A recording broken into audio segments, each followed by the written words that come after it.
The Abundance of Grace. Story by Ekunrereoreofe, written by Opemipo Oluwole. Copyright 2026, Brooklyn, New York. Chapter 1. Makoko Mornings. The sun had barely begun its quiet climb over the horizon when Makoko stirred awake. At that hour, the lagoon shimmered like molten gold beneath the pale blue morning sky. Wooden houses balanced on long stilts rose gently above the water, their reflections rippling across the surface as fishermen paddled silently between them. Narrow wooden walkways stretched from home to home like fragile bridges, creaking softly whenever someone stepped across them. For outsiders, Makoko looked like chaos floating on water. But for the people who lived there, it was home. The air smelled of damp wood, fish, smoke from cooking fires, and the salty breath of the lagoon. It was a scent that clung to clothes, to skin, to memory, and to Rere, it smelled like life itself. Inside a modest wooden shack perched above the water, the soft glow of a kerosene lantern flickered against the walls. The room was small, but it held everything the family owned. A wooden table scarred by years of use, a few metal cooking pots, stacked plastic buckets, and thin mats spread across the floor where the children slept. At exactly 4 a.m, Jumoke stirred. She had learned long ago that the water waited for no one. Carefully, she rose from her mat and tied a faded headscarf around her hair. Her movements were quiet, practiced, and deliberate. Beside her, her husband, Oluwole, was already awake, rolling up the sleeves of his worn shirt as he prepared the fishing nets. For a moment, Jumoke stood still and looked at her children. Midi lay curled against the wall, one arm stretched across the thin mat she shared with her younger sister. Rere slept beside her, her braids spread gently across the pillow. Near the opposite corner, Zion snored softly, one foot sticking out from beneath the blanket. Little Nora slept peacefully in a small crib their father had built from leftover wood.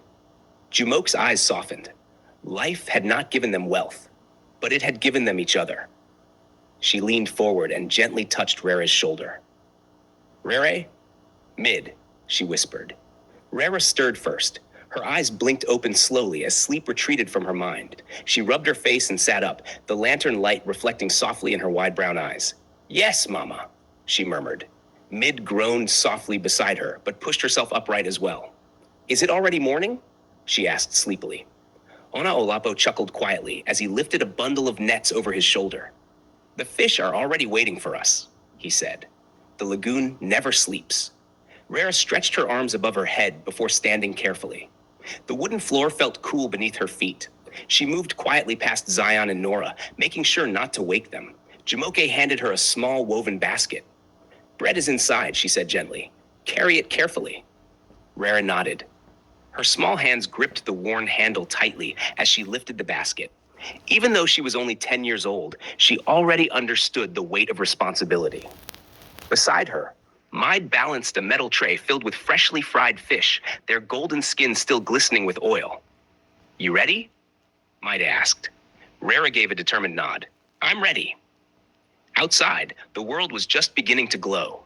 The sky had shifted from deep indigo to soft pink, and the first streaks of sunlight brushed across the water.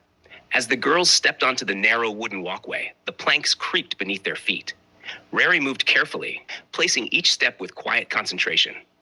The lagoon rippled below them, reflecting the morning sky like a living mirror. "You're walking too fast," Mita teased gently. "I'm not," Rere replied, though she slowed slightly. "You're excited," Mita said with a smile. Rere shrugged. Maybe she was. Every morning carried a small hope that today might be the day everything changed. The walk to the market took nearly 20 minutes. By the time they arrived, Makoko Market was already alive. Vendors shouted across wooden stalls stacked high with fish, vegetables, and steaming bowls of food. Canoes bumped gently against one another as fishermen unloaded their catches. Smoke from cooking fires curled upward into the sky. The air buzzed with voices. "Fresh fish! Hot bread! Come and buy!" Rere adjusted the basket on her head and stepped forward.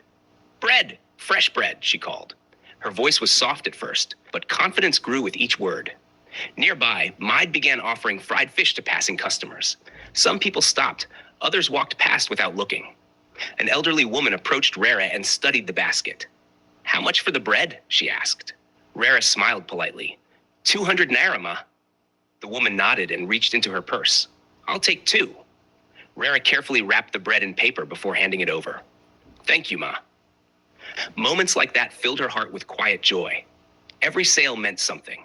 It meant food for the family. It meant school fees. It meant survival. But not every day was kind. Some mornings passed slowly, with customers ignoring them as if they were invisible. On those days, the basket felt heavier. The hours stretched longer. But Rere never complained.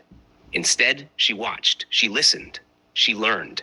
She noticed how traders negotiated prices, how fishermen repaired torn nets, how mothers comforted crying babies while balancing trays of food. Makoko was more than a place. It was a living classroom, and Rere absorbed every lesson. By late morning, the sun hung high above the lagoon. The market began to quiet as vendors packed away their goods. Miri counted the coins they had earned.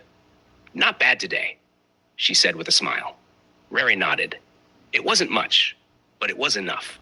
As they walked home across the wooden planks, the lagoon sparkled brightly beneath the afternoon sun.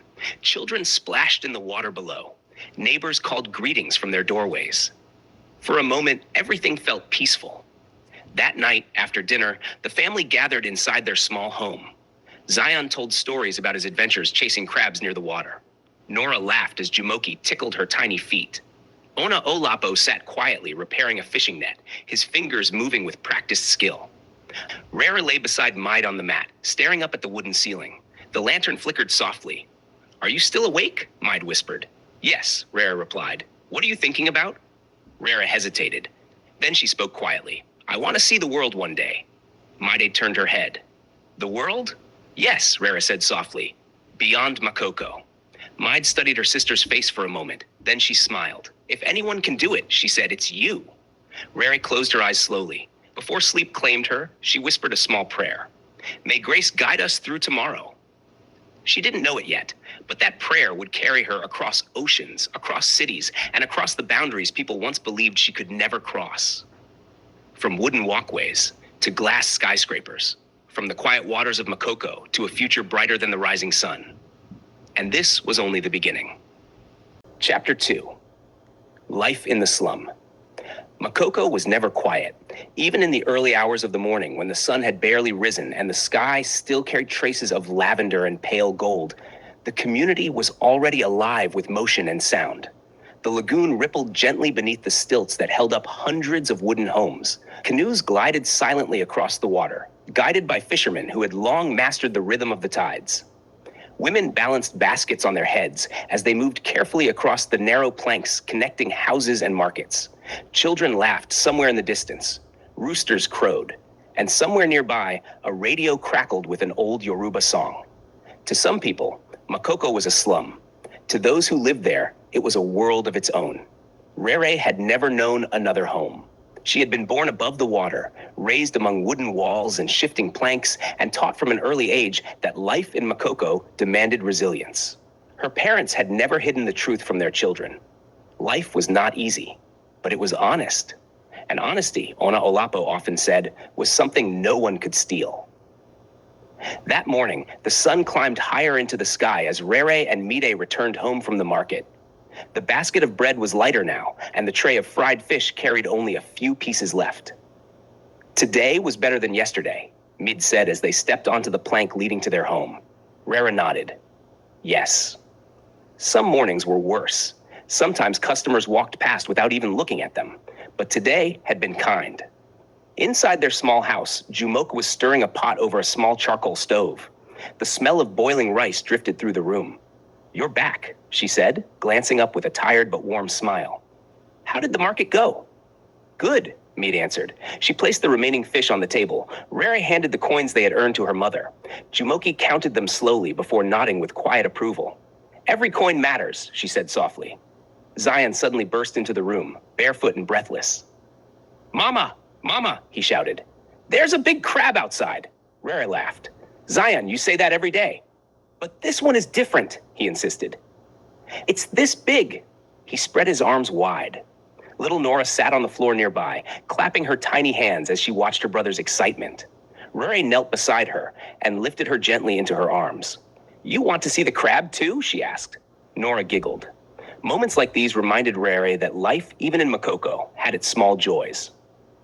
After breakfast, the children prepared for school. Rere carefully folded her faded uniform and slipped it over her head. The fabric had been worn thin from years of washing, but she treated it with care. Education mattered, even if their home stood on stilts, even if they had to sell bread before sunrise. School was the one place where Rere felt something different. Possibility. The walk to school took nearly 30 minutes. The path wound through narrow walkways and small dirt roads lined with vendors and tiny shops. Women sold roasted corn and akara, while men repaired fishing nets or carved wooden paddles. Everyone knew everyone. "Good morning, Jumoki's daughters," an elderly woman called from her stall. "Good morning, Mama Sade," Mide replied politely. Rere smiled and waved. Makoko had its struggles, but it also had something rare: community. People helped each other whenever they could. When someone was sick, neighbors brought food. When a child succeeded in school, the whole street celebrated. But kindness did not stop hardship. Rere understood that too. At school, the classrooms were crowded. Nearly 40 students squeezed into wooden desks that had been repaired more times than anyone could count. The chalkboard at the front of the room carried the faded marks of years of lessons. Yet despite everything, Rere loved learning. She loved the way numbers formed patterns. She loved the way stories opened doors to places she had never seen. Most of all, she loved the quiet moment when a difficult problem suddenly made sense. That day, during mathematics class, the teacher wrote a complex equation on the board. "Who can solve this?" he asked. The classroom fell silent. Students exchanged nervous glances. Rere slowly raised her hand. The teacher nodded. "Come forward." She walked carefully to the front of the room and took the chalk. For a moment, she studied the equation. Then she began writing. Step by step, she worked through the problem. When she finished, the teacher examined the solution. A smile spread across his face. "Correct," he said. Murmurs filled the classroom. Some students looked impressed. Others looked annoyed. One boy in the back whispered loudly enough for others to hear. "Of course she knows it. She thinks she's better than everyone." Rere heard the words, but she didn't respond. Instead, she returned quietly to her seat. After school, as the students walked home, the same boy approached her. "You always want to show off," he muttered. Rere looked at him calmly. "I'm not showing off," she said gently. "I'm just learning." The boy scoffed and walked away. Mai, who had been watching from a distance, caught up to her sister. "You're too nice to them," she said. Rere shrugged. "They're angry," she replied. "Angry people say things they don't mean." Mai shook her head. "That you're strange sometimes?" "Maybe," Rere said with a small smile. "But I think anger is heavier to carry than kindness." Midi laughed. "You sound like Mama."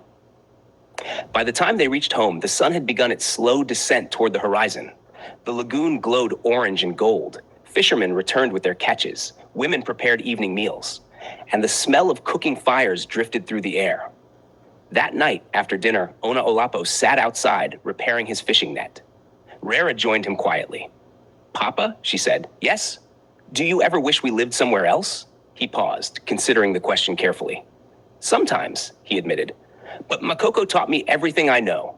He looked at her. "Why do you ask?" Rere hesitated. "I want to see the world," she said softly. Ona Olapo smiled. "You will." "How do you know?" "Because you ask questions," he replied. "Children who ask questions are never meant to stay in one place." Rere watched the sun disappear behind the horizon. For the first time, she imagined a life beyond the lagoon. A life where wooden planks did not limit how far she could walk. A life where the horizon was not the end of the world, but the beginning of it. And somewhere deep inside her heart, something stirred. Hope. Makoko had shaped her, but it would not contain her. Chapter 3. Beauty and Bullying. The first time Rere noticed the whispers, she pretended not to hear them. It was during the second week of the school term. The classroom was crowded as usual, with the midday heat pressing against the wooden walls and the hum of voices filling the air before the teacher arrived. Rere sat near the front of the room, her exercise book open neatly on the desk. The faint scent of chalk lingered in the air from the previous lesson. Behind her, two girls leaned close together. "Look at her hair," one of them whispered. "She thinks she's special," the other replied quietly. Rere kept her eyes fixed on her notebook. She had learned early in life that sometimes silence was stronger than argument. Still, the words settled somewhere deep inside her chest. Across the room, Maid sat with her own group of classmates. She glanced toward her sister occasionally, sensing the tension even if she couldn't hear every whisper. The teasing had started slowly. At first, it had been harmless comments about Rere's braids or the way teachers often praised her work. But gradually, the tone had shifted. What had begun as curiosity had turned into something sharper. Envy. When the teacher entered the room, the whispers stopped immediately. "Good morning, class," he said. "Good morning, sir," the students replied in uneven chorus. The lesson began. But even as the teacher spoke about fractions and numbers, Rere could feel the weight of eyes watching her. Some curious, some admiring, some resentful. After class ended, the students gathered outside beneath the shade of a large tree that stood near the schoolyard. The tree had been there longer than the school itself. Its wide branches stretched like protective arms, offering shelter from the fierce afternoon sun. Rere sat beneath it with her book. She loved reading during lunch break. Books allowed her to travel far beyond Makoko, beyond Lagos, beyond Nigeria, sometimes beyond the world itself. As she turned the page, a shadow fell across the book. She looked up. 3 girls stood in front of her. The tallest crossed her arms. "You think you're better than us?" she asked. Rere blinked. "No," the girl scoffed. "You always answer every question in class." "The teacher asks questions," Rere said quietly. "I answer them." Another girl rolled her eyes. "And you always get the highest scores." Rere closed her book slowly. "I just study." The girls exchanged glances. One of them leaned closer. "You think because you're pretty and smart, everyone should admire you." Rere felt her cheeks warm slightly. "I never said that." The first girl shrugged. "You don't have to." For a moment, the air between them felt heavy. Then Maid appeared behind Rere. "Is there a problem?" she asked firmly. The girls hesitated. Maid was older, taller, and far less patient with nonsense. The tallest girl shrugged again. "No problem." They walked away. Maid turned to her sister. "What did they want?" Rere shook her head. "Nothing." Maid frowned. "Don't lie to me." Rere sighed softly. "They think I'm trying to show off." Maid's eyes flashed with irritation. "You're not showing off." "I know," Rere said gently, "but sometimes people don't like seeing someone else succeed." Mid sat beside her. "That's not fair." Rere smiled faintly. "Life isn't always fair." She opened her book again. "But learning helps." Later that afternoon, the sisters walked home together. The wooden walkways of Makoko glowed orange beneath the setting sun. Children played along the planks, while women prepared evening meals. The smell of grilled fish drifted through the air.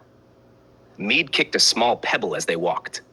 "You shouldn't let them talk to you like that," she said. Rere looked out across the lagoon. "What should I do instead?" "Tell them off." Rere laughed softly. "And then what?" "Then they'll leave you alone. Or they'll hate me more," Rere replied. Maid considered this. "You're too calm sometimes." "Maybe. But anger takes too much energy." They continued walking. After a few minutes, Maid spoke again. "Does it hurt your feelings?" Rere hesitated. "A little," she admitted, "but Mama says something important." "What?" "She says people can only throw stones at a tree that bears fruit." Mita smiled. "I like that." When they reached home, the evening sky had turned deep purple. Inside the small wooden house, Jumoke was preparing dinner while Olapo repaired his fishing net. "How was school?" Jumoke asked. "Good," Rere said. "Did you learn something new?" "Yes." "What?" Rere thought for a moment. "That people are complicated," Olapo chuckled. "That lesson will follow you your whole life." After dinner, Rere sat near the lantern and began her homework. The flickering light danced across the pages of her notebook. Zion watched her curiously. "Why do you always study?" he asked. "Because I want to understand things," she replied. "What things?" "Everything." Zion thought about this. "Even the stars?" Rere smiled. "Yes." He looked impressed. "Then you'll need a lot of books." "I know." Mid joined them on the mat. "You'll probably read every book in Lagos one day." "Maybe," Rere said.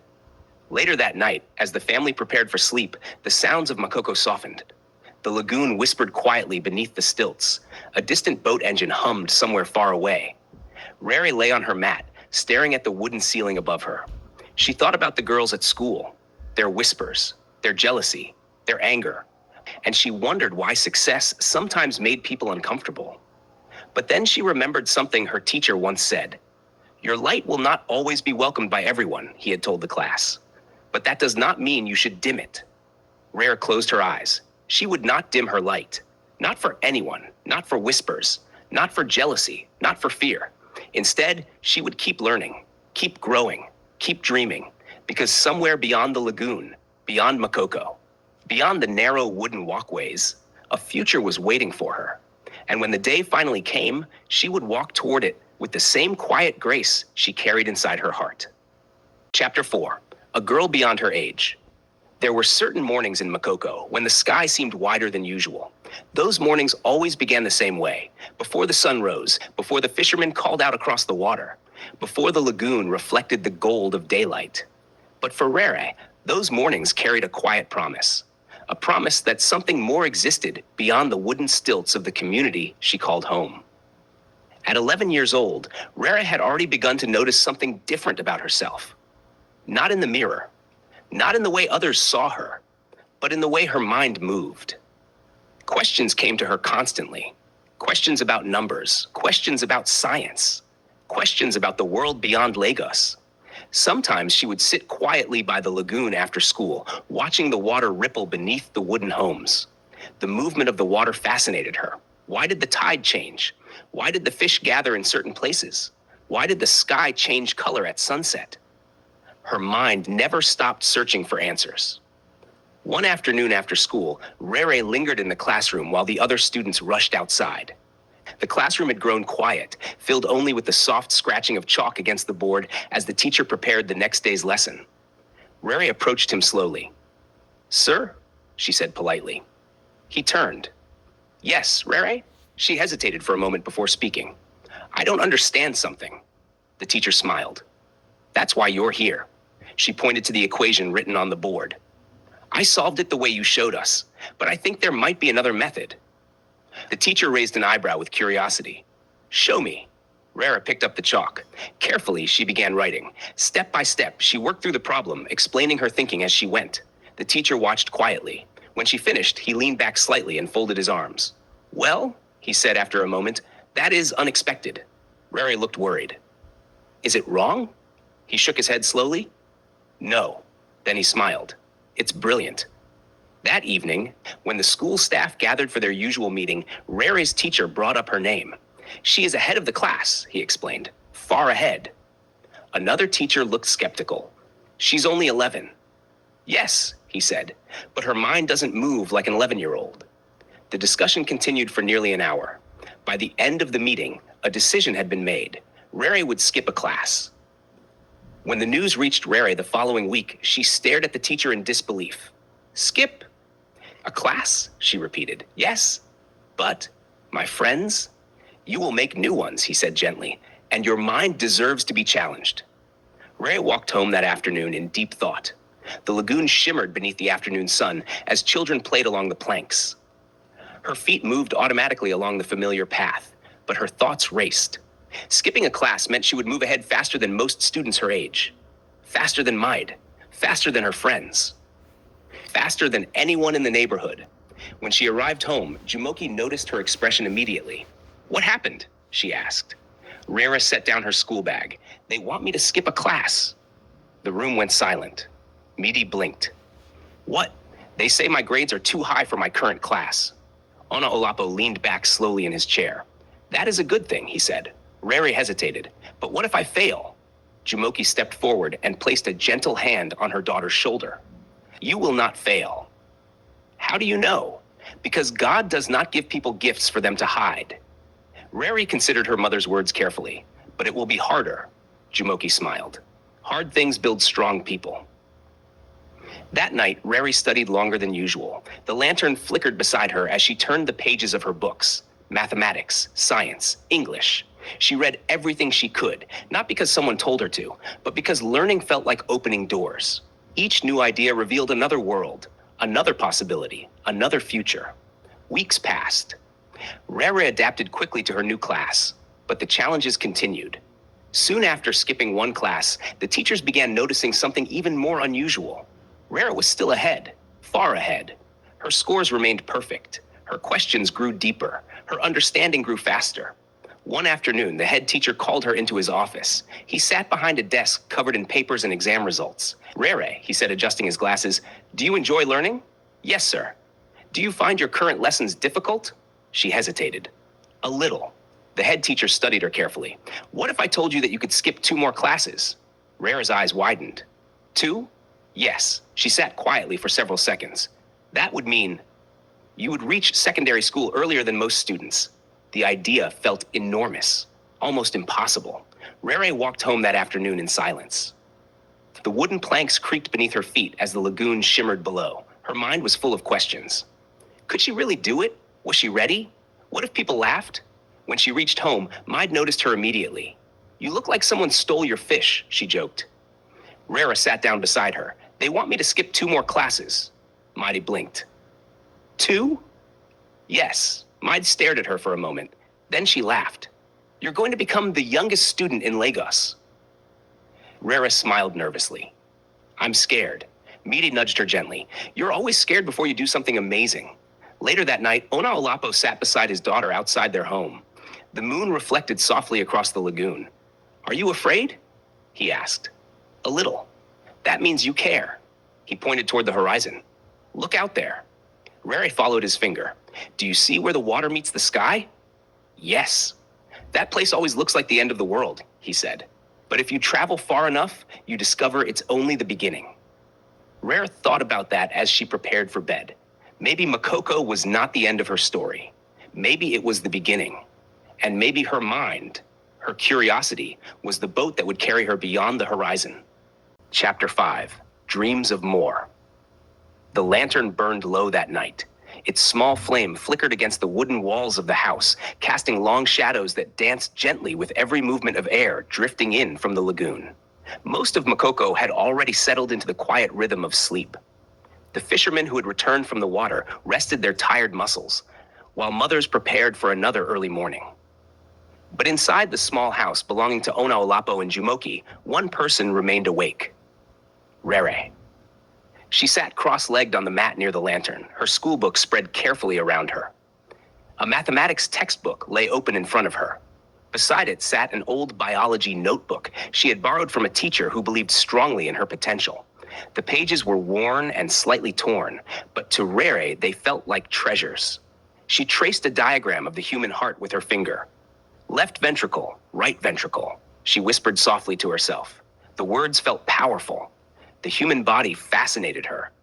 How could something so complex exist inside every person? How could the heart beat thousands of times every day without anyone telling it to? Questions filled her mind constantly, and she loved them. Behind her, the gentle breathing of her siblings filled the room. Zion slept with one arm stretched across his mat, his blanket tangled around his legs. Little Nora lay curled beside Jumoke, her tiny chest rising and falling peacefully. Me, however, was not asleep. She turned over and looked toward the lantern light. You're still studying? She murmured. Rere didn't look up. Yes. What time is it? Late. Maid sat up slowly and rubbed her eyes. You've been studying every night this week. Rere finally looked up. I need to. Maid frowned slightly. For JAMB? Rere nodded. The Joint Admissions and Matriculation Board exam had become the center of her world. Passing it would change everything. Not just for her entire family. But preparing for it was not easy. The textbooks required for the exam were difficult to find in Makoko, and the few she had managed to borrow were already years old. Still, she studied them with determination. Every equation, every diagram, every paragraph. Maid stretched and moved closer to the lantern. You know something, she said softly. What? You're the only person I know who studies like this. Rere smiled faintly. I'm not the only one. In Makoko? Yes, where? In the future, Rere replied. Mid laughed quietly. You talk like Mama sometimes. At that moment, Jumoke stirred from her sleep. Her eyes opened slowly as she noticed the light still burning. Rere, she said gently. Yes, Mama? You should rest. I will soon. Jumoke sat up and watched her daughter for a moment. The lantern light illuminated Rere's focused face. She saw the determination there. The same determination she had seen in her husband when he paddled his canoe through rough waters. Come here, Jumoke said softly. Rere crawled closer. Jumoke placed a hand on her daughter's cheek. You study harder than anyone I know. Rere lowered her eyes. I want to pass the exam. I know. Jumoke smiled gently. But remember something. What? You are not carrying this dream alone. Rere looked up. You carry it with us. The words settled warmly in her chest. Outside, the wind rustled gently through the stilts beneath the house. The lagoon whispered quietly in the darkness. That night, after finally closing her books, Rere lay awake longer than usual. Her thoughts drifted far beyond Makoko. She imagined large libraries filled with thousands of books. She imagined classrooms with bright lights and endless opportunities. She imagined a life where her curiosity could stretch as far as her mind wished to travel. But with those dreams came fear. What if she failed? What if all her effort meant nothing? The thought tightened her chest. But then she remembered her father's words. Fear means the dream matters. Slowly, she closed her eyes, and eventually, sleep came. The weeks that followed were some of the hardest Rere had ever experienced. Her days followed a relentless routine. Before sunrise, she and Mead walked to the market to sell bread and fried fish. Afterward, they rushed to school. When classes ended, Rere often stayed behind to ask teachers questions or borrow extra books. Then she returned home to help with chores. And finally, late at night, she studied by lantern light. Sometimes exhaustion crept into her bones, but she never allowed herself to stop. One afternoon after school, Rere sat beneath the large tree near the classroom building. Her textbooks rested open across her lap. The afternoon breeze moved gently through the leaves above her. Still studying? A familiar voice asked. She looked up. It was her science teacher. Yes, sir? He sat beside her and glanced at the pages.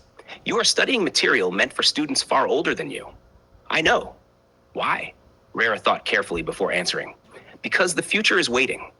The teacher smiled. That is a good reason. He paused. Do you know what education really is? What? It is the bridge between where you are and where you want to go. Rere considered his words. A bridge. Yes.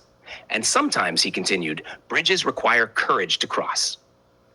Later that evening, when she returned home, Ona Alapo noticed the heavy books in her arms. You are carrying the whole library, he joked. Rere laughed. I wish. He watched her carefully. Are you tired? A little. He nodded. That means you're doing something important. The exam day approached quickly. Soon, the entire household felt the weight of anticipation. Even Zion sensed something significant was happening. Is Rere going to become a doctor? He asked one night. Maybe, Maid said. Or a scientist. Zion looked impressed. Can she build robots? Maybe, Maid laughed. On the morning of the exam, the sun rose slowly over the lagoon. Rere stood quietly outside the house, staring across the water. Her heart beat faster than usual. Jumoke joined her. Are you ready? Rere nodded. I think so. Jumoke took her hands. You have already won. How? Because you never stopped trying. Those words stayed with her as she walked toward the examination center. Every step felt heavier, every breath deeper. But beneath the fear, something stronger lived inside her. Hope. Because sometimes dreams begin not with certainty, but with courage. Chapter 6. Breaking Barriers. The morning the results were released began like any other morning in Makoko. The lagoon shimmered under the rising sun, and fishermen called out to one another as their canoes glided across the water. Smoke from cooking fires drifted into the sky, and the scent of fried fish floated through the narrow walkways connecting the homes. Life moved with its usual rhythm, but inside Rere's chest, nothing felt usual. Her heart beat quickly as she walked beside Mai along the familiar wooden planks. Slow down, Maid said. I'm not walking fast. Yes, you are. Rere glanced down at her feet. She hadn't even noticed. Every step felt heavier than normal. Every breath seemed to carry the weight of anticipation. Today, the jam results would be announced. The exam she had spent months preparing for, the one she had studied for under the dim glow of a lantern while the rest of Makoko slept, had finally reached its moment of truth. And now the answer waited. Somewhere, on a sheet of paper that could change her life. Mead nudged her gently. You'll be fine. Rere gave a small smile. I hope so. You will be. But even Maid's confidence could not calm the storm of thoughts rushing through Rere's mind. What if she failed? What if she had misunderstood the questions? What if all those nights of studying had not been enough?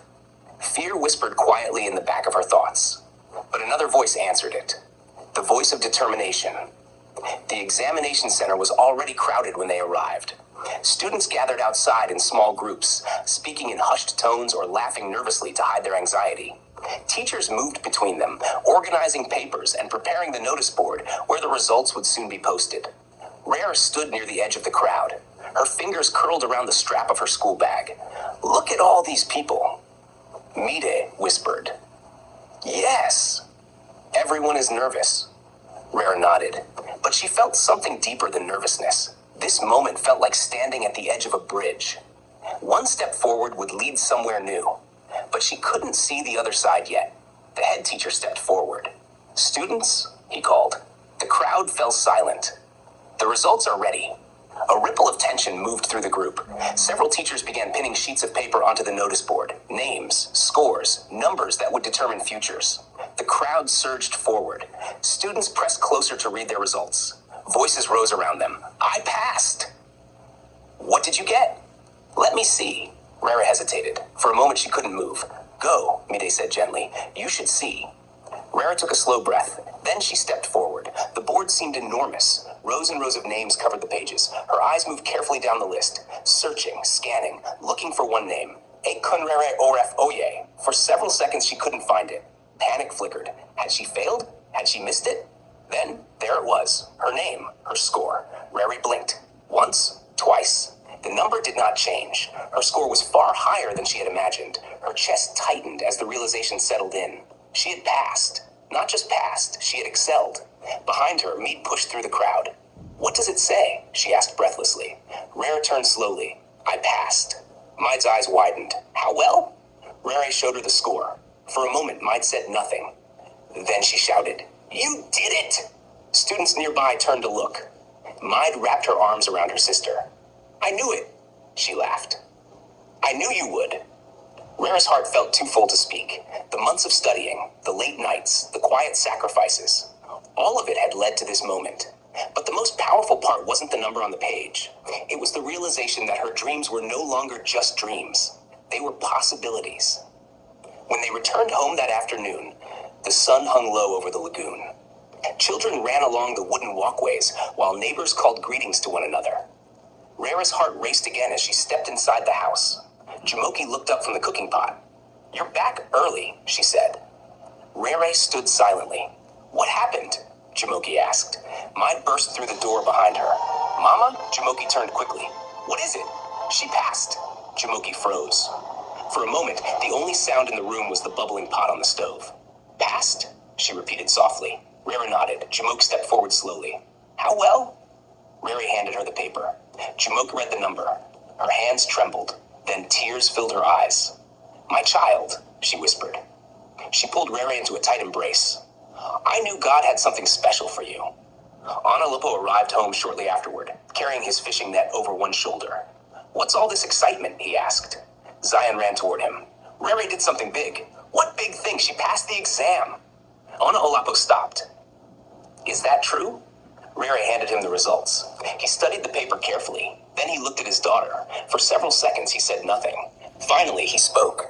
"You have made Makoko proud." His voice carried a quiet strength. "But more importantly," he continued, "you have shown what is possible."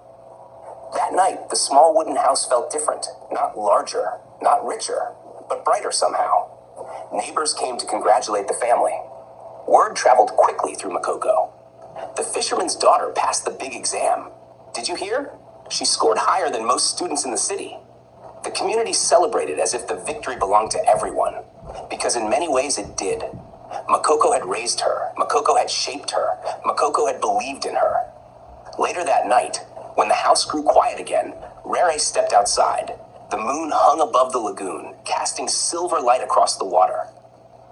She sat on the edge of the walkway and watched the gentle ripples move beneath her feet. Her mind replayed the events of the day. The crowd, the notice board, the number beside her name. For the first time in her life, she felt the horizon stretching wider than ever before.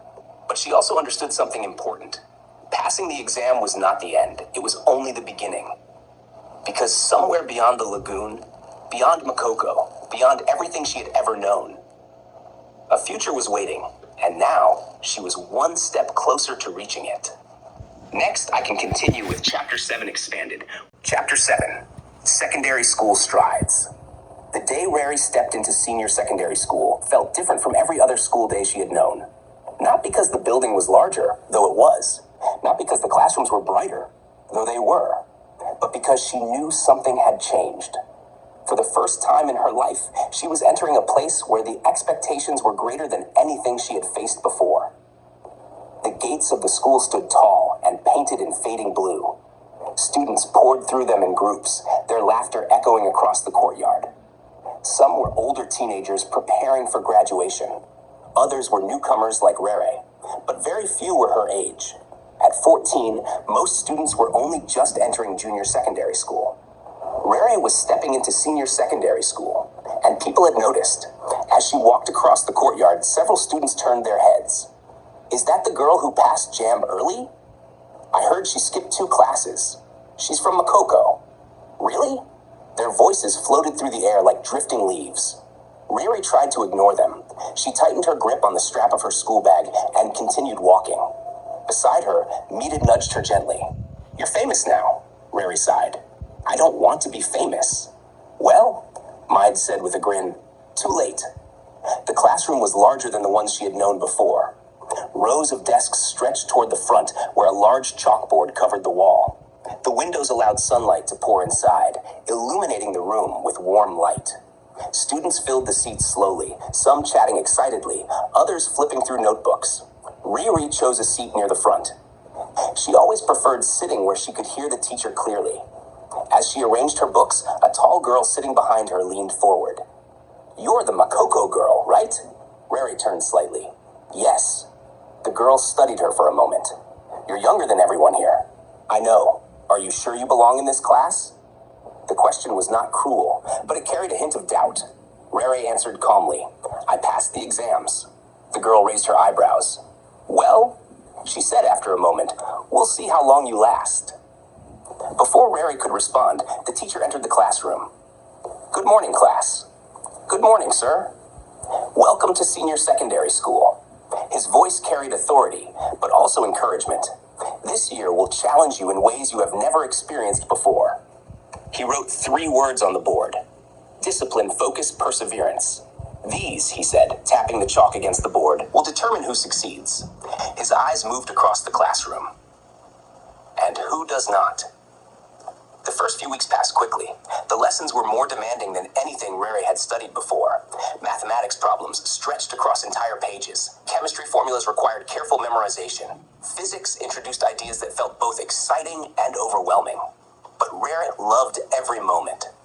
She approached each subject with the same quiet determination she had carried throughout her life. Every night she studied.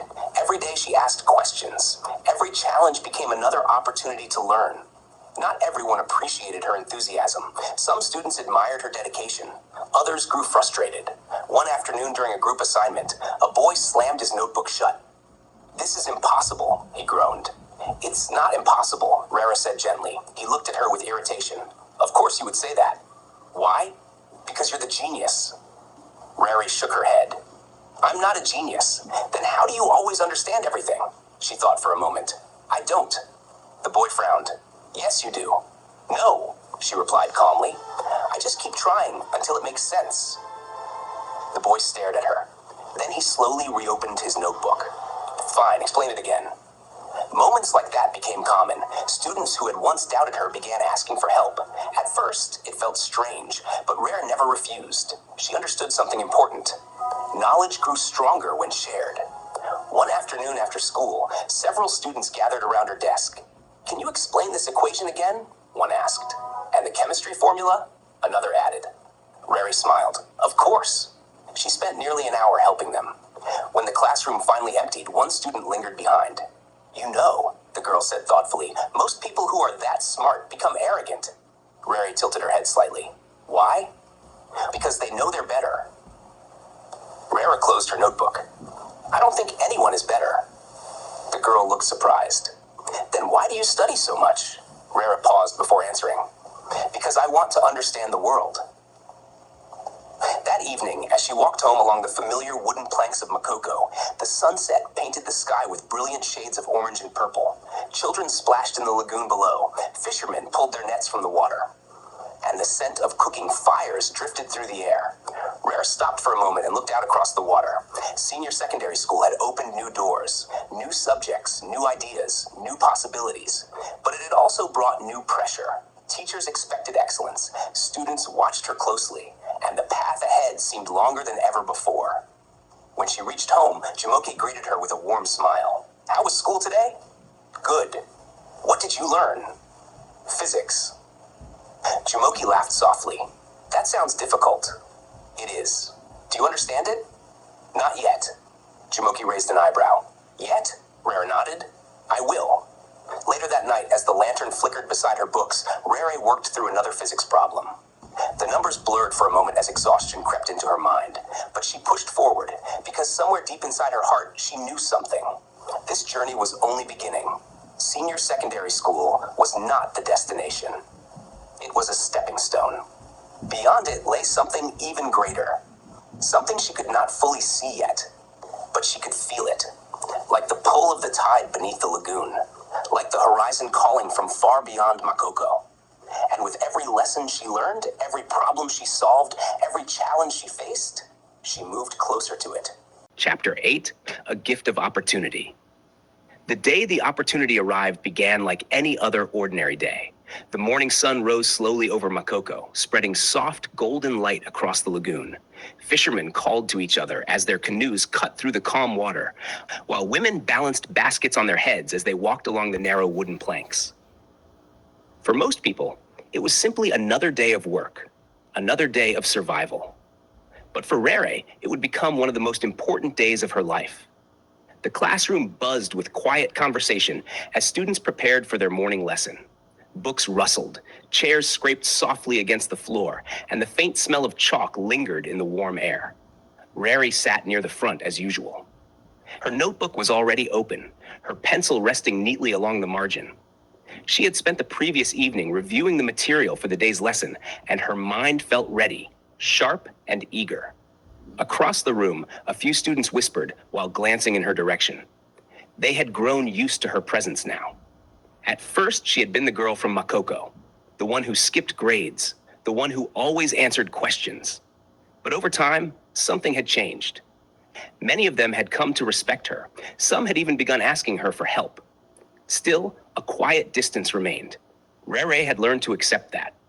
When the teacher entered the room, the students immediately fell silent. "Good morning, class," he said. "Good morning, sir." He placed his books on the desk and began writing the day's lesson on the board. The chalk moved quickly, forming complex equations and scientific terms across the dark surface. Rere followed every movement carefully. She loved the feeling of understanding something new. It felt like discovering a hidden door. As the lesson continued, the teacher occasionally paused to ask questions. Each time, Rere's hand rose calmly, not to show off, but because the answers lived naturally in her mind. After the lesson ended, the bell rang sharply.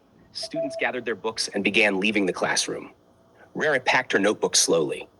She had learned long ago that rushing usually led to mistakes. Just as she lifted her bag from the floor, the teacher approached her desk. "Rere," he said quietly. "Yes, sir?" He studied her for a moment. "You work very hard." She nodded politely. "Thank you, sir." He hesitated. Then he slipped a folded envelope onto her desk. "Take this with you," he said softly. Rere looked at the envelope. "What is it?" "Just read it later," he replied. Before she could ask another question, he turned and walked toward the staff room. Ree stared at the envelope for several seconds. It was simple, plain, but something about it felt important. Carefully, she placed it inside her school bag. The rest of the day passed quickly. Lessons came and went. Students moved through the halls. The sun climbed high above the school courtyard. But throughout the afternoon, Rere kept thinking about the envelope. What could it be? A letter? A test? Some kind of announcement?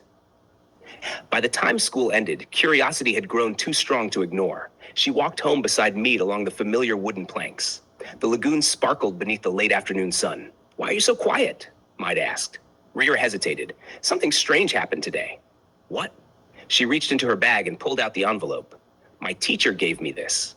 Mead frowned. "What's inside?" "I haven't opened it yet." "Why not?" "I wanted to wait." "For what?" "For home." Mitty laughed. "You're very dramatic." When they reached their house, Jumoke was preparing dinner while little Nora played with a wooden spoon on the floor. Zion ran past them, chasing a small crab he had captured near the water. "Mama," Rere said. "Yes." "My teacher gave me something today." Jumoke wiped her hands and turned toward her daughter. "What is it?" Rere handed her the envelope. Jumoke opened it slowly. Inside was a printed document. She read the first few lines. Then she stopped. "What does it say?" Midi asked eagerly. Jumoke looked up, her expression filled with surprise. "It's a scholarship application." The room fell silent. "A scholarship?" Midi repeated. Jumoke nodded. "For a university abroad." Rere blinked. "Abroad?" Jumoke continued reading. Her eyes moved carefully across the page. Finally, she spoke again. "It says here, Mohammed bin Rashid University of Medicine and Health Sciences." Rere had never heard the name before. "Where is it?" "In Dubai." The word felt unfamiliar, foreign, far away. Olapo arrived home moments later, carrying his fishing net over his shoulder. "What's going on?" he asked. Midi turned toward him excitedly. "Papa, Rere might go to university in Dubai." Olapo paused. "Dubai?" Jumoke handed him the letter. He read it carefully. For a long time he said nothing. Then he looked at his daughter. "This is a very big opportunity." Rere felt her heart begin to race. "But can I really apply?" "Yes," Jumoke said, "but it will not be easy." The application required several things: academic records, personal essays, recommendations, and proof that the student had the ability to succeed in a demanding international program. For most students, those requirements were already difficult. For a girl from Makoko, they felt almost impossible. That night, the family sat together discussing the possibilities. "What if I fail?" Rere asked quietly. "You might," Olapo admitted. "But what if you succeed?" The question hung in the air. "What if this is your bridge?" Jumoke added, "The bridge between your dreams and the world." Rere looked at the letter again. Dubai. The name sounded like a distant star, beautiful, unreachable. But somewhere deep inside her heart, something stirred. Hope. The teacher had seen something in her, something worth believing in. And perhaps, just perhaps, this small envelope was the first step toward a future far greater than she had ever imagined. Chapter 9. Scholarship Success. For the next several weeks, the small wooden house in Makoko felt different. It was still the same home, the same creaking floorboards, the same gentle sound of water beneath the stilts, the same lantern flickering against the walls at night. But now something new lived inside it. Expectation. The scholarship application sat carefully folded inside Rere's school bag like a fragile promise. Every evening after finishing her homework, she spread the documents across the small wooden table and studied them again. The requirements were long. Academic transcripts, personal statements, letters of recommendation, evidence of excellence. Each page carried the weight of possibility. And each page reminded Rere how far she still had to travel. One night, as she worked through the forms by lantern light, Maide leaned over her shoulder. "You're writing very seriously," Maide said. "I have to," Rere replied. "This essay decides everything." Maide read the first line of the page. "Why do you want to study biomedical engineering?" She glanced up. "That sounds complicated." Rere smiled slightly. "It is." "Then why choose it?" Rere paused. Her pencil hovered above the paper. Finally, she spoke. "Because I want to build things that help people live." Midi tilted her head. "Like what?" "Machines that help doctors see inside the body, or tools that help people breathe, or devices that fix hearts." Maide's eyes widened. "That sounds important." Rere nodded. "It is." Across the room, Jumoke listened quietly while preparing dinner. Her heart swelled with pride every time she heard her daughter speak about the future. But she also felt something else. Fear. The world beyond Makoko was enormous, and sending her daughter into it meant letting go. That night, after the children had fallen asleep, Jumoke spoke softly to Olapo. "Do you think she will really go?" Olapo looked out toward the lagoon. "If the opportunity comes," he said, "we must let her. But she is still so young." "Yes, and the world is far away." He nodded slowly. "But dreams do not grow by staying close to home." Jumoke sighed. "I know." The application process demanded more than paperwork. Rere spent hours refining her essay. She wrote about Makoko, about the lagoon, about the lantern light that illuminated her books each night, about the belief that education could transform not only her life, but the lives of others. Her teachers helped review her writing. One of them read the final version and shook his head in amazement. "You speak with clarity beyond your years," he said. Rere lowered her eyes. "I'm just telling the truth." After weeks of preparation, the application was finally ready. All the documents were carefully sealed in an envelope. Rere held it in her hands, feeling its weight. This single package carried her hopes across oceans. The next morning, she and Onaolapo traveled to the city to submit it. The journey felt long. Boats, buses, crowded streets. But eventually they reached the office where the application would be mailed. Rere handed the envelope to the clerk. As it disappeared behind the counter, she felt a strange mixture of relief and fear. There was nothing more she could do. Now, she had to wait. Waiting turned out to be the hardest part. Days passed, then weeks. Life in Makoko continued as always. The fishermen rose before dawn. Women filled the market with the scent of fried fish. Children raced along the wooden planks. But inside Rere's mind, the question never stopped echoing. Had she done enough? Sometimes she woke in the middle of the night, imagining the letter arriving. Sometimes she imagined the opposite: silence, rejection. One evening, as she studied beneath the lantern, Maid noticed her staring at the same page for nearly 10 minutes. "You're not reading," Mai said. "I am." "No, you're not." Rere sighed. "I keep thinking about the application." Maid leaned closer. "You already did everything you could." "I know." "Then worrying won't change anything." Rere smiled faintly. "You sound like Mama. Maybe Mama is right." Weeks later, on a warm afternoon, something unexpected happened. Rere returned. Weeks later, on a warm afternoon, something unexpected happened. Rere returned home from school later than usual. The sky above Makoko had begun to soften into the pale gold of evening, and the lagoon reflected the fading sunlight like a sheet of glass.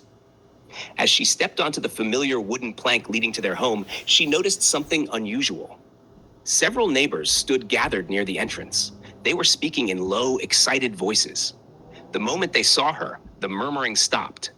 Mama Sade, the elderly woman who sold roasted corn nearby, pointed toward her. "There she is," she said. Rere frowned slightly. "What's happening?" she asked. No one answered immediately. Instead, the neighbors stepped aside as she approached the house. Her heart began to beat faster. Inside, Jumoke stood near the table. In her hands was an envelope, a white envelope, thicker than the others, and bearing a foreign stamp. Rere froze in the doorway. For a moment, the room seemed to grow smaller.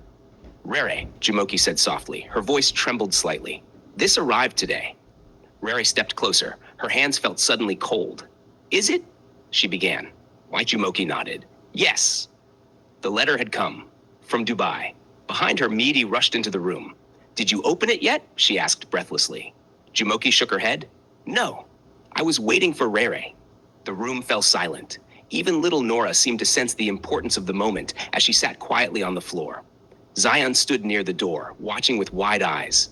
Onaolapo entered slowly from outside, having just returned from the lagoon. "What's going on?" he asked. Jumoke held up the envelope. "The letter." Onaolapo stopped. For a long moment, he simply stared at it. Then he turned toward his daughter. "Well," he said gently, "open it." Rere's hands trembled as she accepted the envelope. The paper felt smooth beneath her fingers. For months, she had imagined this moment. But now that it had arrived, it felt almost unreal. She carefully broke the seal. Inside was a folded document. Her heart pounded in her chest as she unfolded the paper. Her eyes scanned the first line, then the second, then the third. Suddenly, the words blurred. "Rere?" Mead asked anxiously. "What does it say?" Rere blinked, forcing her eyes to focus again. Then she read the sentence aloud.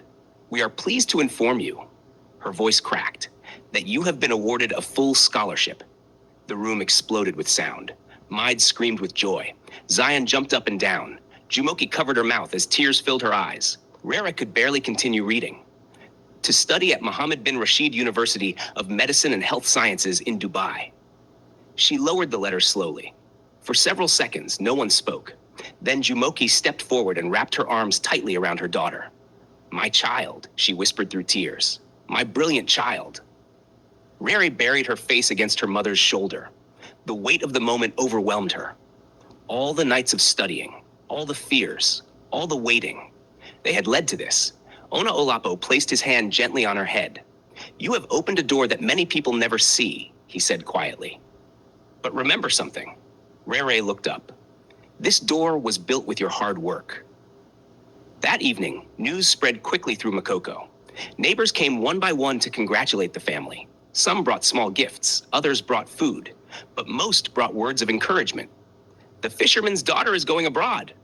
Our Makoko girl will study in Dubai. Pride filled the narrow walkways of the community. For once, the stories people told about Makoko were not about poverty. They were about possibility. Later that night, after the visitors had left and the house grew quiet again, Rere stepped outside. The moon hung high above the lagoon. Its silver reflection shimmered across the water. She sat at the edge of the walkway and looked out across the horizon. Dubai. The name still felt strange, so far away, so different from the world she knew. A gentle voice spoke behind her. "Are you afraid?" It was Onaolapo. Rere nodded slightly. "A little." He sat beside her. "That's normal." "What if I fail there?" He considered the question carefully. "Failure is not the opposite of success," he said. "It is part of the journey." Rere watched the ripples moving through the water below. "I've never left Makoko before." "You will leave it," he said softly. "But it will never leave you." She leaned her head lightly against his shoulder. "Everything is about to change." "Yes, but one thing will remain the same." "What?" "Who you are." Rere looked back toward the small wooden house where her family waited. This place had shaped her. Its struggles had strengthened her. Its people had believed in her. And now it was sending her into the world, not as someone escaping Makoko, but as someone carrying it with her. The lagoon whispered softly beneath the stilts, and somewhere beyond the dark horizon, a new chapter of her life was waiting to begin. Chapter 10. A New World. The days following the scholarship letter moved quickly, faster than Rere had ever experienced before. For most of her life, time in Makoko had followed a predictable rhythm. The sun rose over the lagoon. Fishermen paddled out to cast their nets. Women prepared food and opened their market stalls. Children ran along the wooden planks that connected the houses. Day after day, the pattern repeated itself. But now, everything seemed to be accelerating. Suddenly, there were forms to complete, documents to gather, meetings with teachers and school officials. Even officials from the city visited to confirm the scholarship details. For the first time in her life, Rere realized that leaving Makoko was no longer just a dream. It was happening. And with every passing day, the reality of that truth felt both exciting and terrifying. One afternoon, Jumoke sat beside her daughter while folding a few clothes that would travel with her. The small wooden house felt strangely quiet. "You don't need to take many things," Jumoke said gently. "The university will provide most of what you need." Rere nodded. Her small suitcase sat open beside them on the floor. Inside were a few carefully folded dresses, some notebooks, and a pair of sandals. It felt strange packing her life into something so small. "Will you miss Makoko?" Jumoke asked. Rere smiled softly. "I already do." Jumoke reached out and touched her daughter's cheek. "You are carrying all of us with you." Across the room, Mide leaned against the wall watching them. "You better not forget us when you become famous," she teased. Rere laughed. "That will never happen. People change when they leave home." "I won't." Mide studied her sister's face for a moment. Then she smiled. "I know." Outside, neighbors gathered frequently to check on the family. Some brought food. Others simply came to offer encouragement. Makoko had always been a community that celebrated its own, and Rere's success belonged to everyone. One evening, Mama Sade stood outside the house, shaking her head in amazement. "Imagine," she said, "a girl from our lagoon flying across the world." The day of departure arrived sooner than anyone expected. Early that morning, the sky above Makoko glowed pale blue as the sun began its slow rise. The lagoon shimmered softly beneath the stilts. Rere stood quietly outside her home. She looked across the water, memorizing every detail. The wooden houses, the narrow walkways, the fishermen preparing their nets, the sound of laughter from children playing near the shore. This place had been her entire world, and now she was leaving it. Behind her, Zion ran up carrying something in his hands. "Wait," he shouted. Rere turned. "What is it?" He held out a small shell. "I found this near the water," he said. "It's lucky." Rere took the shell carefully. "Thank you."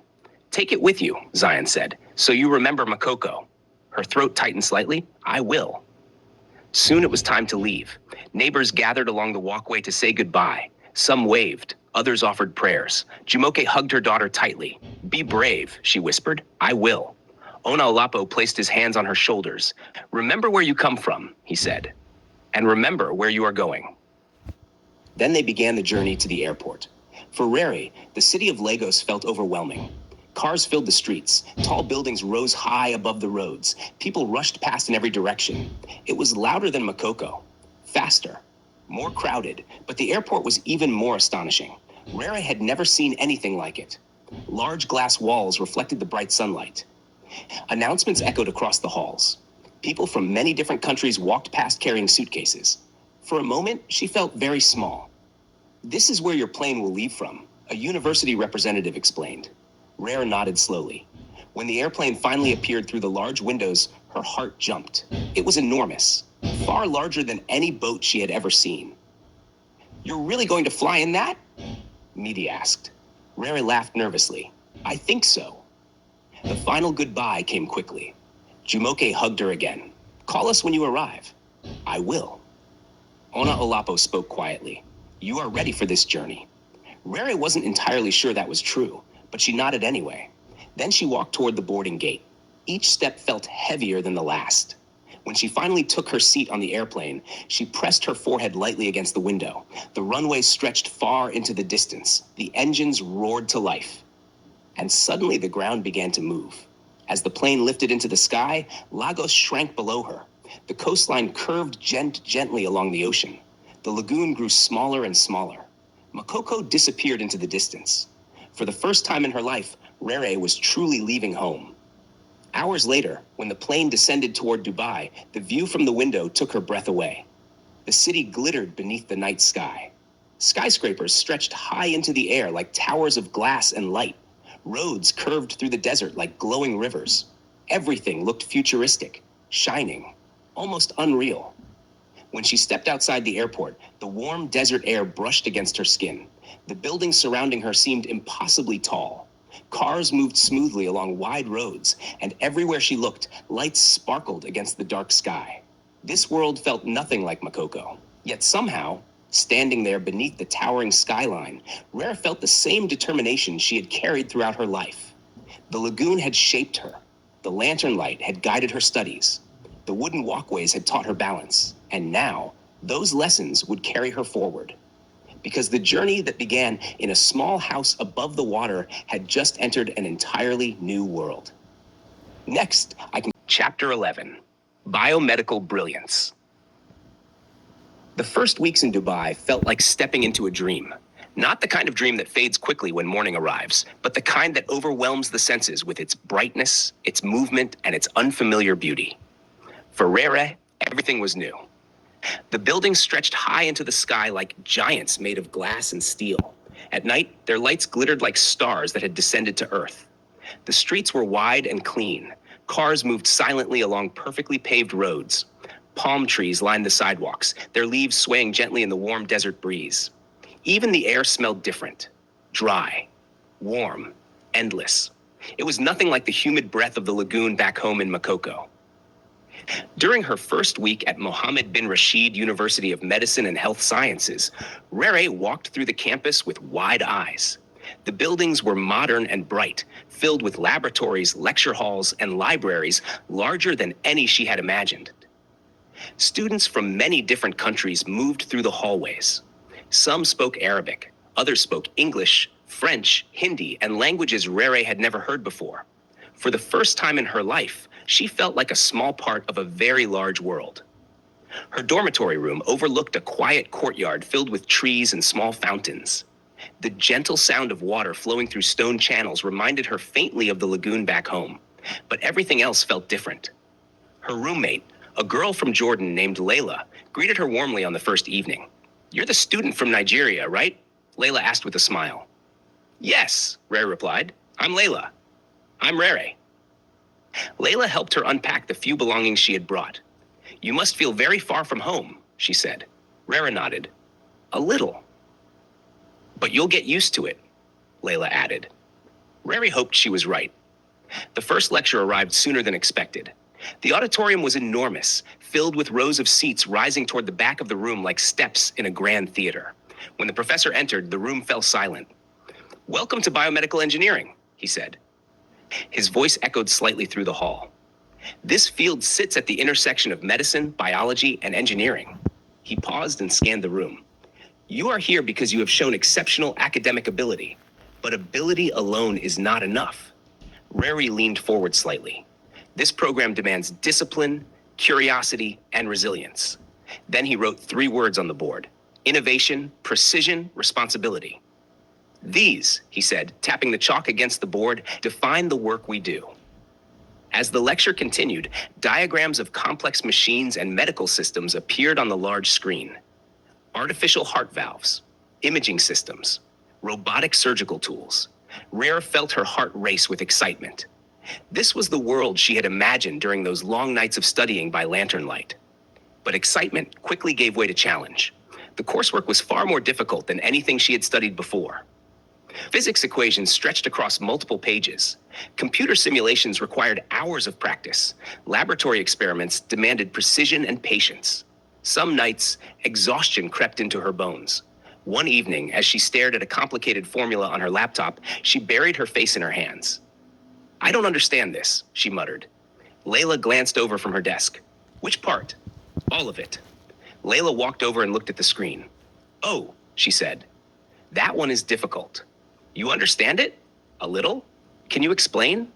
They spent the next hour working through the problem together.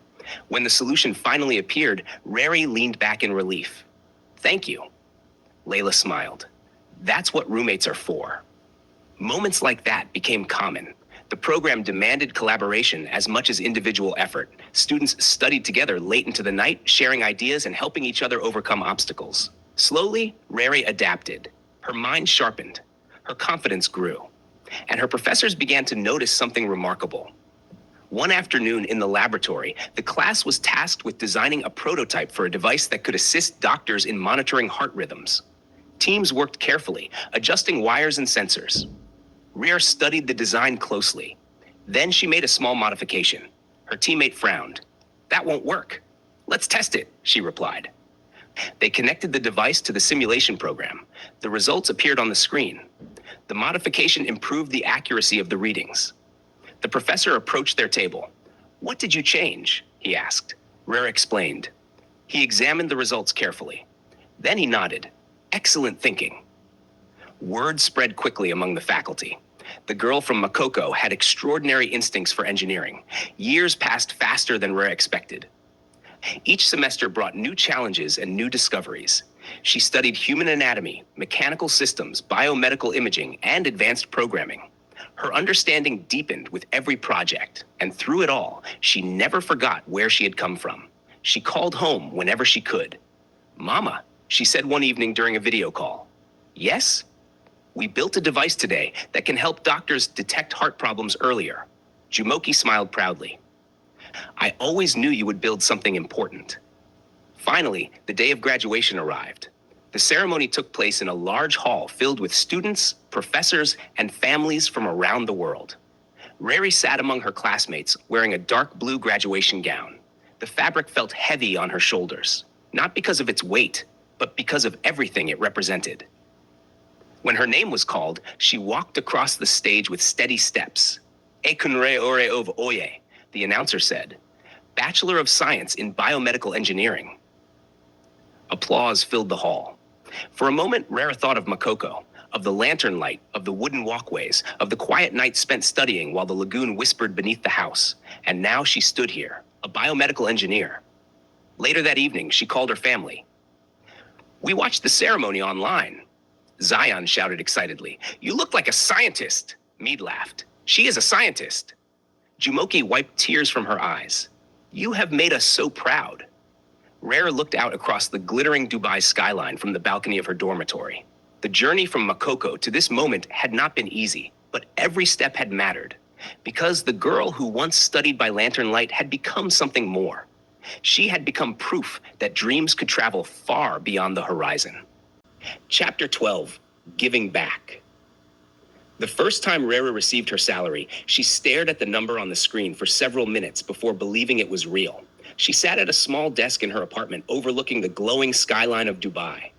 Outside the window, the city pulsed with life. Cars gliding along illuminated highways, towering buildings reflecting the desert sun, and the distant hum of a metropolis that never seemed to rest. But inside her apartment, everything was quiet. Her laptop screen glowed softly in the dim evening light.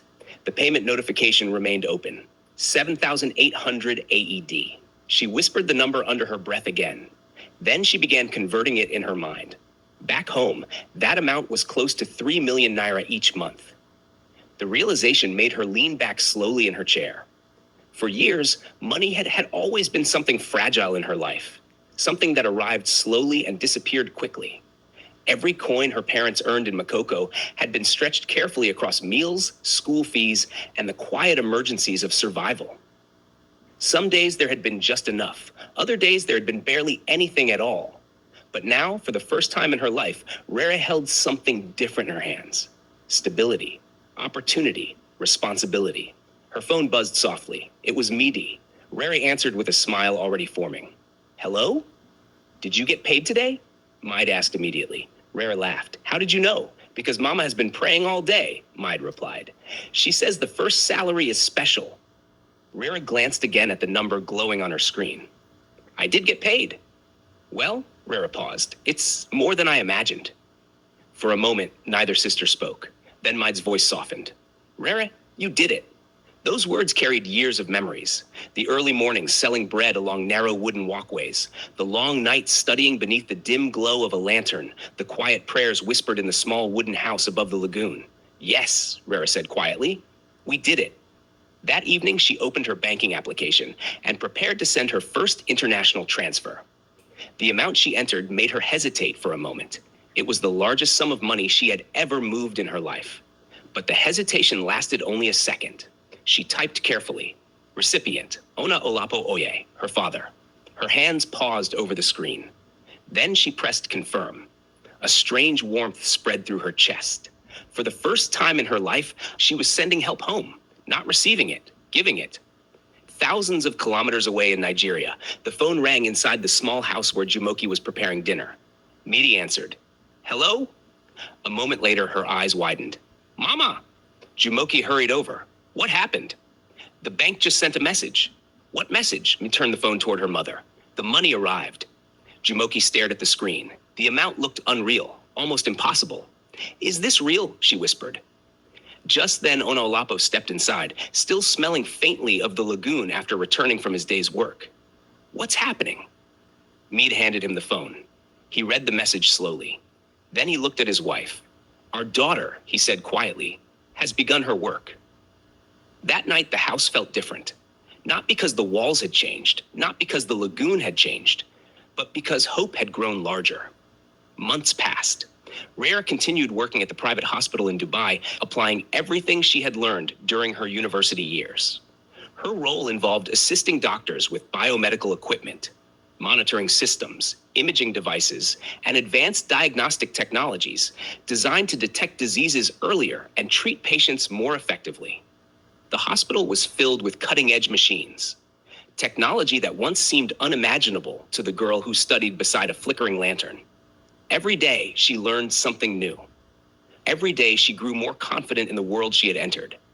But even while building her career, her thoughts often returned to her family. One evening, during a video call, Zion suddenly leaned toward the screen with excitement. Guess what? What?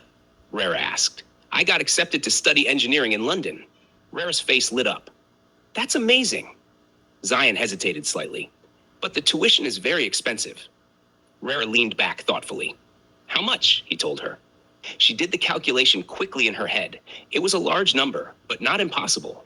Don't worry, she said calmly. I'll take care of it. Zion blinked. Are you serious? Yes. His face exploded into a smile. You're the best sister in the world. Mead's voice came from the background. Don't forget me. Rere laughed. I would never. Mighty folded her arms dramatically. I'm next. Next for what? My master's degree in the UK. Rere smiled warmly. We'll make it happen. And slowly, one by one, the dreams of the family began unfolding. Midi traveled to the United Kingdom to study law. Zion prepared for engineering school in London. Little Nora entered one of the most respected secondary schools in Lekki. The life that once felt impossibly distant had begun to take shape. But the most emotional moment came when Rere returned to Nigeria for the first time after beginning her career. The airplane descended toward Lagos just as the sun began setting over the Atlantic coastline. From the window, she could see the familiar shape of the lagoon stretching across the landscape. Memories rushed back instantly. The wooden houses, the narrow walkways, the smell of fried fish in the early mornings, the sound of fishermen calling across the water. Makoko, her beginning. But when the car finally stopped in Lekki, something entirely different awaited her. A tall gate opened slowly. Behind it stood a beautiful house. White walls, wide windows, palm trees swaying gently in the evening breeze. Her parents' new home, the mansion she had built for them. Jumoke stood in the doorway. The moment she saw her daughter step from the car, tears filled her eyes. "My child," she said, "you have changed our lives." Rere embraced her tightly. "No," she whispered softly, "you changed mine first." Onolapo stood nearby, his face glowing with quiet pride. "I once rowed a canoe across the lagoon every morning," he said, "and now my daughter has built us a home on solid ground." That night, the family gathered around a large dining table. They laughed. They shared memories. They spoke about the future. But as Rere looked around the room, something became clear to her. Success was not simply about wealth. It was about transformation. The transformation of a family. The transformation of a community. The transformation of a girl who once studied beneath the fragile glow of a lantern. And as she looked out the window toward the distant lights of the city, she understood something with certainty. Her journey was not finished. In many ways, it was only beginning. Chapter 13, Homecomings. The first time Rere returned to Makoko after several years away, the lagoon looked exactly the same. From a distance, the wooden houses still balanced carefully on their stilts above the water. Narrow walkways stretched between them like delicate threads connecting one life to another. Canoes drifted slowly across the surface of the lagoon, while fishermen called to one another in familiar voices. For a moment, as the boat approached the community, Rere felt as though time had folded in on itself. Nothing had changed, and yet everything had. She stepped carefully onto the wooden plank leading into the neighborhood. The wood creaked beneath her weight, just as it had when she was a child, running to school or carrying baskets of bread and fried fish to the market. The sound stirred something deep in her chest. Memories. A small crowd had already begun gathering along the walkway. Word had spread quickly that she was coming. "Rere has returned. Our Makoko daughter is back." Children ran ahead of her, shouting excitedly as they carried the news deeper into the neighborhood. Soon neighbors began appearing from their homes. Mama Sade pushed her way through the crowd, her face glowing with joy. "My child!" she exclaimed. She pulled Rere into a tight embrace. "You have grown into a powerful woman." Rere laughed softly. "I'm still the same girl." Mama Sade shook her head. "No," she said firmly. "You are proof that our children can reach the world." More neighbors approached, greeting her warmly. Some held her hands, others simply smiled proudly. One man nodded toward the lagoon. "You left on those waters," he said, "and you came back stronger." Rere walked slowly through the narrow pathways of the community. Each corner carried memories. The small stall where she and Meaty had once sold bread and fried fish before sunrise. The old wooden platform where children gathered after school. The classroom building where teachers first recognized her extraordinary curiosity. Nothing had been forgotten. But as she continued walking, she noticed something else. The buildings looked older, more worn. Some wooden walls had begun to rot from years of exposure to the water. Children still ran barefoot along the planks, and many families still struggled to meet basic needs. Her heart tightened slightly. Makoko had given her everything. Now it was time to give something back. That evening, she sat with the community leaders beneath a large open shelter near the water. Lanterns hung from wooden beams, casting soft golden light across the gathering. Several elders listened carefully as she spoke. "I want to help improve Makoko," she said gently. One elder leaned forward. "What kind of improvements?" Rere took a deep breath. "We can start by strengthening the walkways." She gestured toward the planks beneath their feet. "Many of them are unsafe." Another elder nodded. "That is true. We can also build stronger walls for the homes," she continued. "Brick foundations will last longer than wood alone." The group exchanged thoughtful glances. "But that will require money," someone said. Rere smiled softly. I have some. Silence settled over the group for a moment. Then the eldest man in the circle spoke. You have returned not only with success, he said, but with generosity. Rere lowered her eyes slightly. This community raised me. Everything I am began here. And if Makoko gave me a foundation, then I must help strengthen its future. Construction began a few weeks later. Workers arrived with materials, bricks, cement, wood, and tools. The narrow pathways buzzed with activity as teams began reinforcing walkways and repairing weakened structures. Children gathered nearby, watching with fascination. One little boy tugged on Rere's sleeve one afternoon. Are you the one building everything? He asked. Rere knelt beside him. No, she said gently. Many people are helping. But they said you paid for it. She smiled. I'm just giving something back. The boy looked thoughtful. I want to build things too someday. Rere felt warmth spread through her chest. You can. How? By learning, she replied. He nodded seriously. I'll study very hard. Soon the project expanded. Rere helped establish a small scholarship program for children in the community who showed academic promise. Teachers began recommending students, books were donated, supplies were delivered, and slowly something new began growing within Makoko. Opportunity. One afternoon, as the sun dipped low over the lagoon, Rere stood beside the water, watching children walk carefully across a newly reinforced bridge connecting two parts of the community. The structure was stronger than the old planks, safer, more stable. A small girl paused halfway across the bridge and turned toward her. Thank you, she called. Rere waved. But inside, she felt something deeper than gratitude. She felt fulfillment. Because success, she had learned, meant very little if it existed only for oneself.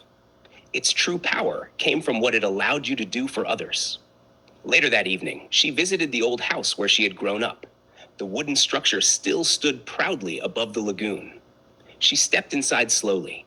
The room looked smaller than she remembered. The table where she once studied by lantern light sat quietly near the wall. She ran her fingers along its worn surface. This was where everything had begun. A small shell rested on the windowsill, Zion's shell, the one he had given her the day she left for Dubai. She picked it up gently. Even now, the lagoon's whisper seemed to echo through it. Rere looked out across the water. Makoko had not just been a place. It had been the foundation of her strength. And now, piece by piece, wall by wall, dream by dream, she was helping build something new, not just for herself, but for every child who looked across the lagoon and wondered if the horizon could belong to them too. Chapter 14. Love and family success had transformed many things in Rere's life. It had carried her from the wooden walkways of Makoko to the towering skyline of Dubai.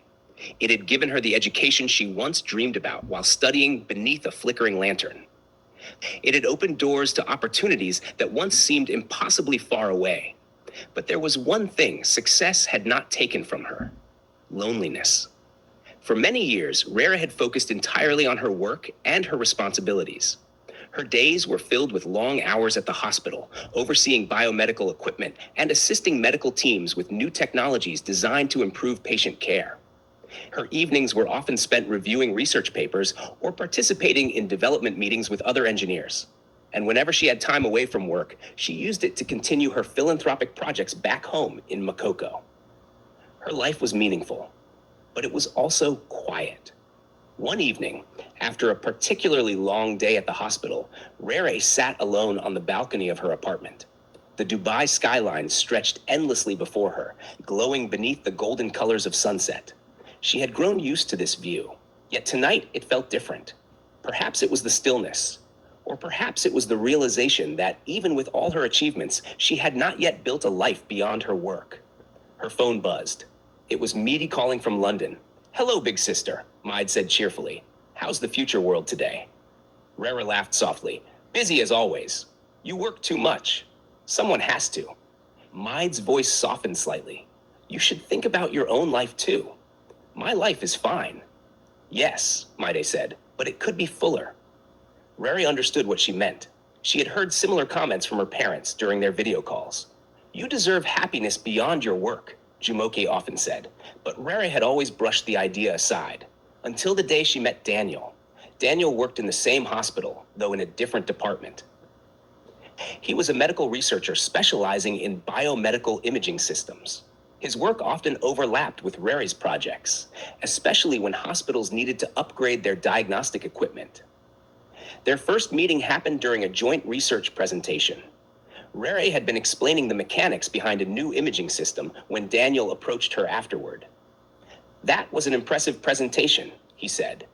Rere smiled politely. "Thank you. You explained a complex system very clearly." She appreciated the sincerity in his tone. "Clarity is important when lives depend on understanding." Daniel nodded. "I agree." They began speaking more often after that. Sometimes it was about work, discussing new developments in medical technology. Sometimes it was about their personal journeys. Daniel had grown up in a different part of the world, but shared a similar passion for innovation and problem solving. But what surprised Rere most was how easily their conversations flowed. He respected her ideas, he listened carefully, and he understood the responsibilities she carried toward her family and her community. One evening after work, they walked together along a quiet path near the marina. The city lights reflected across the water, creating shimmering patterns that reminded Rere faintly of the lagoon back home. "You've accomplished a lot," Daniel said. "I've been fortunate." "Fortune helps," he replied, "but determination matters more." Rere smiled slightly. "My parents would agree with you." They walked in comfortable silence for a moment. Then Daniel asked gently, "Do you ever think about building a life beyond your work?" Rere paused. The question felt familiar. "I've thought about it," she admitted, "and I'm still learning what that life might look like." Daniel nodded. "Well," he said, "sometimes the right person helps you discover it." Their relationship grew slowly. There was no rush.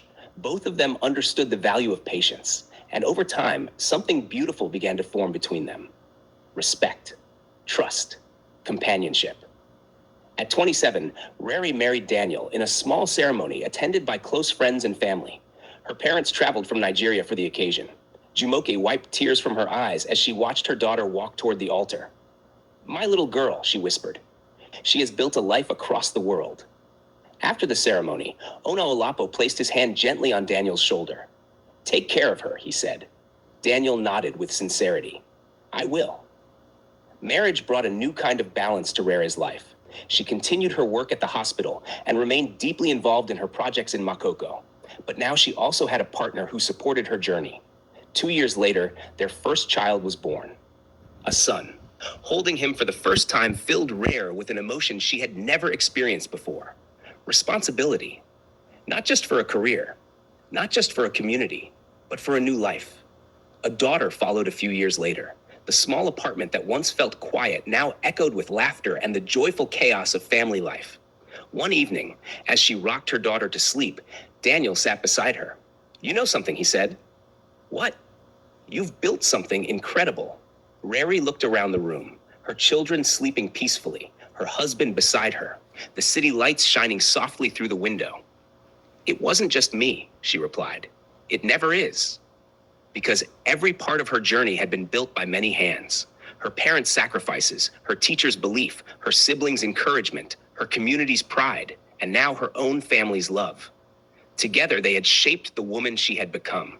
And as she looked down at her children, she realized something with certainty. The legacy she was building would not end with her. It would continue through them, through the communities she helped, through every life touched by the grace that had carried her from Makoko to the world. Chapter 15. Abundance of Grace. The lagoon was quiet that morning, not silent. Makoko was never truly silent, but calmer than usual, as if the water itself had paused to reflect. The sun rose slowly above the horizon, spreading warm gold across the surface of the lagoon. Wooden houses stood patiently on their stilts, just as they had for generations. The narrow walkways stretched between homes, carrying the footsteps of people beginning their day. For many residents, it was just another morning. But for Rere, standing at the edge of the walkway and looking out across the lagoon, the moment felt deeply significant. She had returned once again. Not as the girl who once ran along these planks carrying baskets of bread and fried fish before sunrise. Not as the teenager who studied beneath the fragile glow of lantern light, hoping an opportunity would someday find her, but as a woman who had crossed oceans and built a life far beyond the horizon. Yet somehow, standing here again, she felt exactly as she always had. Grounded, connected, grateful. A group of children ran past her laughing, their feet tapping quickly against the wooden boards. One little girl slowed as she noticed Rere standing there. "Are you the one who built the new school?" she asked curiously. Rere knelt slightly, so their eyes met. "I helped," she said gently. The girl's eyes sparkled with excitement. "My teacher says you used to live here." "I did." "And you went very far away." "Yes." The girl thought about this carefully. Then she asked the question Rere had heard many times before. "How?" Rere smiled softly. "By learning." The girl nodded thoughtfully and ran off to rejoin her friends. Moments like that reminded Rere why she continued returning to Makoko year after year. The projects she had started had grown steadily. New classrooms had been built. Scholarship programs now supported students who showed promise but lacked financial resources. Walkways had been reinforced to make them safer. Community health programs had been introduced. Even small technology centers had been established where children could learn computer skills and connect with the wider world. Each project began with the same simple belief: opportunity should not depend on where a child is born. That afternoon, Rere walked through one of the new learning centers near the edge of the community. Rows of computers lined the walls. Students sat quietly, focused on their screens while a teacher guided them through lessons. One boy stood up nervously when he noticed her. "Good afternoon, Ma." "Good afternoon," she replied warmly. "What are you learning today?" "Programming." Rere smiled. "That's a powerful skill." The boy straightened proudly. "I want to become an engineer." Her heart warmed instantly. That's a wonderful goal. Outside the building, the lagoon stretched endlessly toward the horizon, the same horizon she had stared at as a child, the same horizon she had wondered about while studying beneath lantern light. Back then, the distance between Makoko and the rest of the world had seemed enormous, almost impossible. But now she understood something she hadn't known as a girl. The horizon had never been a barrier. It had always been an invitation. Later that evening, she sat with her parents in the garden of their home in Lekki.